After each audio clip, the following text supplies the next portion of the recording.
दोस्तों बेहद important topic fatty liver.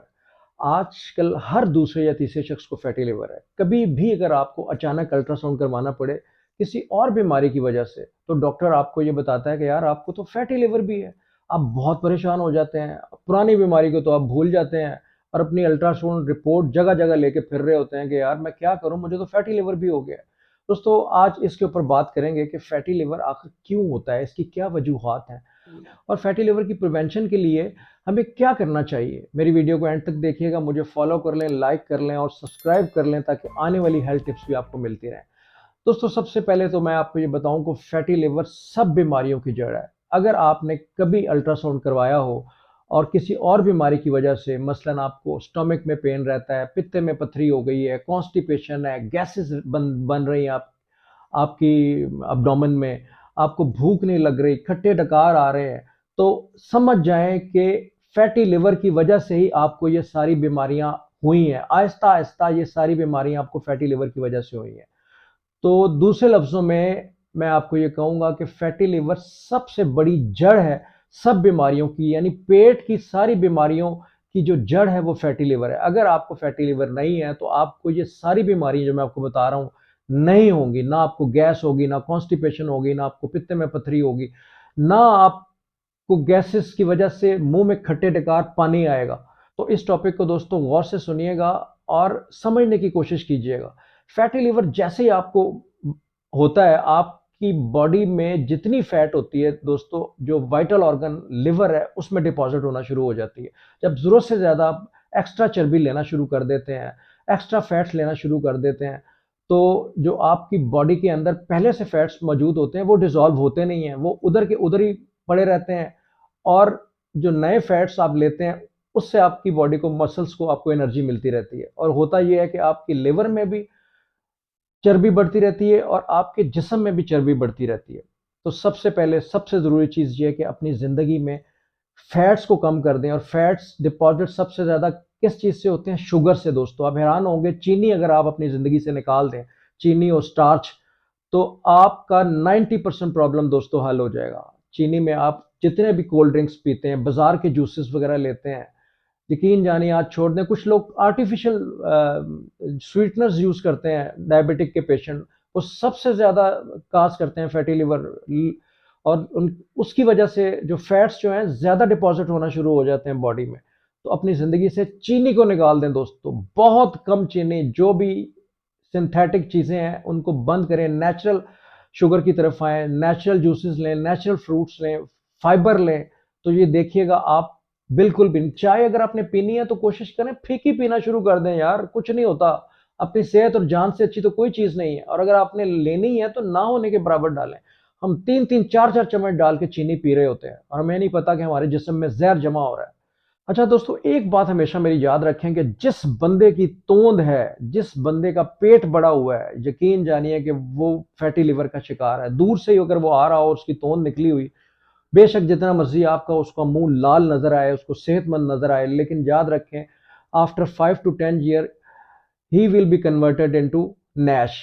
वो एक क्रोनिक लिवर डिजीज में कन्वर्ट हो जाएगा, जिसको हम कहते हैं इरिवर्सिबल चेंजेस, जो हेपेटाइटिस, जिसको काला यरकान भी कहा जाता है। और खुदा ना खास्ता अगर काला यरकान हो जाए और लिवर का कैंसर हो जाए, लिवर सिरोसिस हो जाए, ये इरिवर्सिबल चेंजेस होती हैं और हम लिवर ट्रांसप्लांट भी नहीं करवा सकते। ये बहुत कॉस्टली है, बहुत महंगा। पाकिस्तान में तो बहुत कम जगह पे इसकी ट्रांसप्लांट होती है और बाहर अगर करवाएं भी तो भी इसके कोई इतने खातिर ख्वाह अच्छे रिजल्ट्स नहीं मिलते।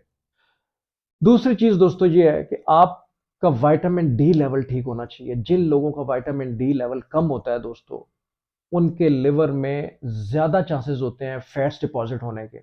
अपना विटामिन डी लेवल चेक करवाएं।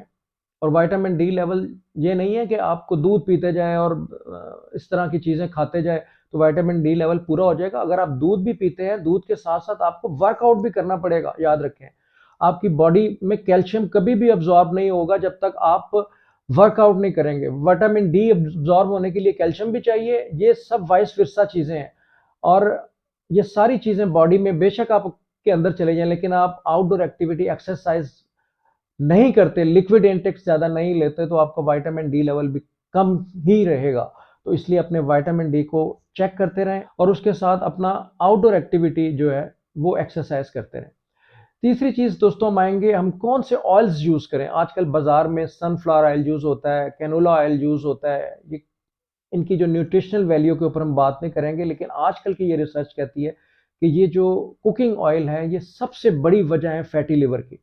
हम लोग 3-3 4-4 चम्मच डाल के जो है कुकिंग करते हैं, हालाँकि 1 चम्मच से भी हंडिया पकाई जा सकती है, लेकिन क्योंकि जायका नहीं आता, कम ऑयल डालने से लोग ज़्यादा ऑयल डाल-डाल के जो है वो इतनी-इतनी तरी होती है हंडिया में और खाना पका रहे होते हैं, लेकिन उनको ये नहीं पता कि कितना बड़ा ज़हर अपने पेट के अंदर वो जमा कर रहे हैं। और सबसे बड़ी रिसर्च दोस्तों आई और वो कहते हैं कि ज़ैतून का तेल और एवोकाडो, एवोकाडो का जो ऑयल पाकिस्तान में तो अवेलेबल नहीं है, लेकिन ज़ैतून का तेल और मस्टर्ड ऑयल आप यूज़ कर सकते हैं। और क्योंकि ये कुछ महँगा है, ज़ाहिर-सी बात है हर आदमी यूज़ नहीं कर सकता, तो अगर आप वो ऑयल भी यूज़ करें तो बहुत कम मिकदार में इस्तेमाल करें, कोशिश करें। और अगर आप उसके साथ एक्सरसाइज़ कर रहे हैं, लिक्विड इंटेक ज़्यादा ले रहे हैं तो फिर आपको कोई प्रॉब्लम नहीं है। चौथी बात ये है दोस्तों, कौन-सा फैट ऐसा है जो हमारे लिवर के लिए ठीक है, वो है मक्खन। मक्खन में होता है ओमेगा 3 फैटी एसिड्स दोस्तों। ओमेगा 3 फैटी एसिड्स जो हैं बॉडी के जो फैट्स हैं उसको डिसॉल्व करने के लिए बहुत अच्छा अफेक्ट करते हैं। लिवर में जो चर्बी होती है उसको भी डिसॉल्व करने के लिए बहुत अच्छा अफेक्ट करते हैं अगर नॉर्मल मिकदार में मक्खन इस्तेमाल किया जाए। इसके अलावा आप नट्स जितने भी हैं वो इस्तेमाल करें, ड्राई फ्रूट्स यूज़ करें और सीरियल्स यूज़ करें, सीड्स यूज़ करें, फाइबर ज़्यादा यूज़ करें। सीड्स में चिया सीड्स आते हैं, बासिल सीड्स आते हैं, इसबगोल हस्क आता है। इनमें जो है जो सीड्स हैं इनमें ओमेगा 3 फैटी एसिड्स होते हैं। ये सुबह नाश्ते से पहले आप पानी में भिगो के आधे घंटे बाद आप पानी पी लें। आपके अंदर फाइबर भी जाएगा और आपके लिवर की चर्बी भी डिसॉल्व होना शुरू हो जाएगी।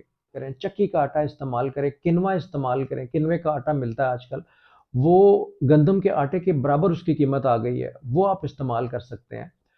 इसके अलावा जैसे कि मैंने आपको बताया फ्रूट्स और वेजिटेबल्स की तरफ आएँ और इंटरमिटेंट फास्टिंग करें। कोशिश करें हर 2 या 3 दिन के बाद 1 रोज़ा रख लें या हफ्ते में 1 रोज़ा रख लें और कोशिश करें कि अपने 2 खानों के दरमियान में कम से कम 8 से 10 घंटे का वक़्फ़ा रखें और शाम को 7 बजे के बाद कभी कुछ ना खाएँ।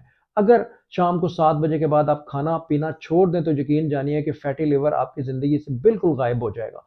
और हम क्या करते हैं रात को खाना 11 बजे खाते हैं और 12 बजे बिस्तरों के ऊपर चले जाते हैं और होता क्या है उससे तोंद बाहर आ जाती है और आहिस्ता-आहिस्ता आपको स्टोमक का problems, gases, constipation, fatty liver के प्रॉब्लम्स होना शुरू हो जाते हैं। तो दोस्तों ये बहुत ही इम्पोर्टेंट चीज़ें जो मैंने आपको बताई हैं वन बाय वन इसको आप नोट कर लें और इनके ऊपर अगर आज आप अमल करना शुरू कर दें तो यकीन जानिए आप नैश की बीमारी से बच जाएँगे। दोस्तों इस वीडियो को आगे शेयर करें ताकि लोगों में जो है थोड़ा-सा वो शऊर पैदा हो कि हम फैटी लिवर से कैसे बच सकते हैं। बहुत शुक्रिया डॉक्टर कमर को इजाज़त दीजिए। अल्लाह हाफ़िज़।